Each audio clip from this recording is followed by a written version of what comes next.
From user to tool, you're not using tech, it's using you. Welcome back to AI Takeover, Jobs Lost, Jobs Born series.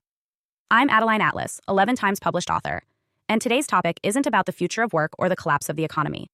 It's about something more personal, you. It's about the idea that you're in control, that you're the one using your phone, your apps, your tech stack, your AI assistant. But the truth is, you're not. Not anymore. This video is called From User to Tool. You're not using tech, it's using you. And by the end of it, you'll see that most of what you think is choice has already been chosen for you. Let's start with the myth that technology is neutral, that it's just a tool, that it's only as powerful or dangerous as the person wielding it. That sounds good, but it's no longer true. Because the tools of today are not hammers or wrenches. They are intelligent systems designed to study you, respond to you, anticipate you, and, over time, train you. That's not neutrality. That's behavioral engineering. You pick up your phone to check one message.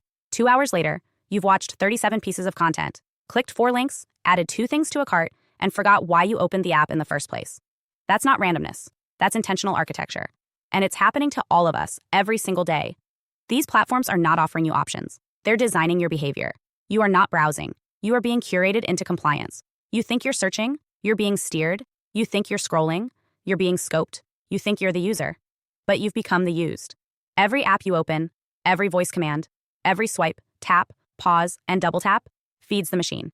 You're not just interacting with tech, you're training it, giving it data, letting it map your attention, your timing, your rhythm, your emotional states.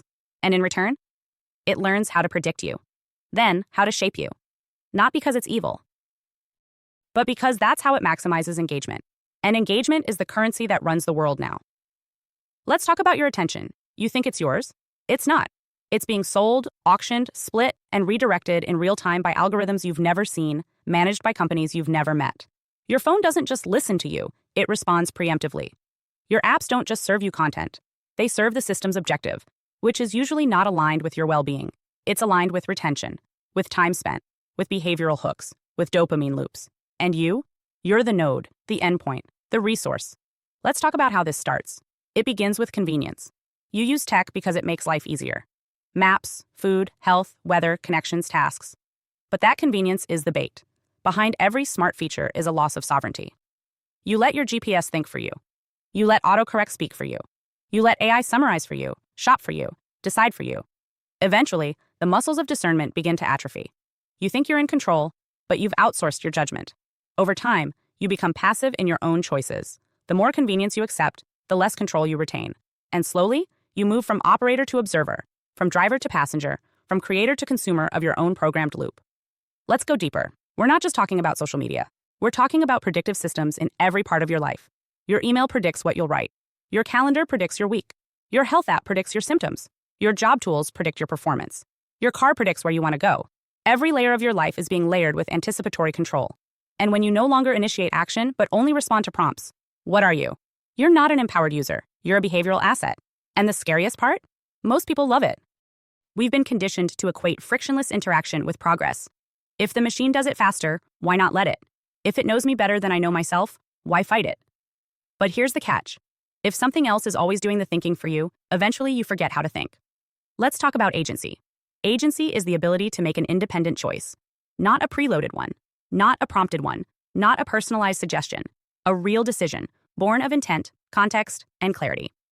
That's agency, and it's evaporating. Because when you use tech designed to nudge you toward certain outcomes, and you follow those nudges enough times, you begin to believe those outcomes were your idea. But they weren't. They were engineered. And over time, the machine doesn't just guess what you want, it teaches you what to want. That's not user behavior. That's programmed desire. Let's talk about value. In the old world, humans used tools to extend their power. A plow made farming easier. A pulley made lifting possible. A computer made information accessible. But now, the tools extend their power through us. Your phone doesn't just help you, it uses you to improve itself. Every time you correct it, tag something, rephrase a query, or let it finish your sentence, you're helping it evolve. It's not a tool anymore. It's a system learning through you and training you in return. Let's talk about language. You speak in prompts now. You shorten your thoughts to keywords. You format your questions to match the interface. You think in templates. That's not natural. That's adaptive behavior under invisible control. You're being reshaped.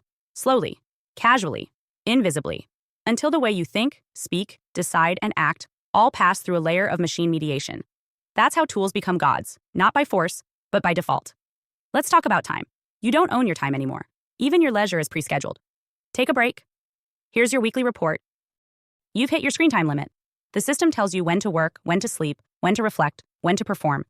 And that's not just information, it's temporal control. The machine is shaping your rhythm, your mood, your capacity. You think you're setting boundaries, but it's setting the environment. Let's talk about feedback loops. The more you use the system, the more it personalizes. The more it personalizes, the more predictable you become. The more predictable you become, the easier it is to automate your path.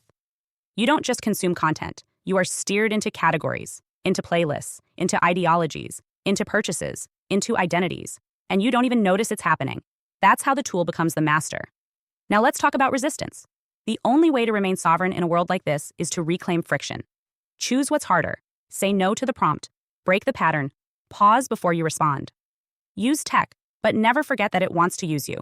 Use it like a blade, not a god. Choose what to engage with. Don't just follow the current. Because the moment you stop questioning where your choices came from is the moment you're no longer choosing.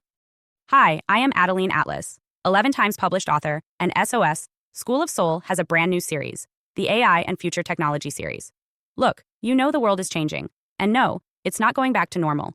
Normal is over, and what's coming next is beyond anything we were prepared for.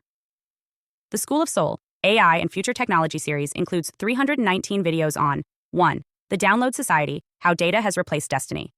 2. Predictive Future. Your next moves aren't random, they're forecasted. 3. Social Credit Systems. The behavioral economy now governs access. 4. Hive Mind. Synthetic telepathy and collective algorithmic control.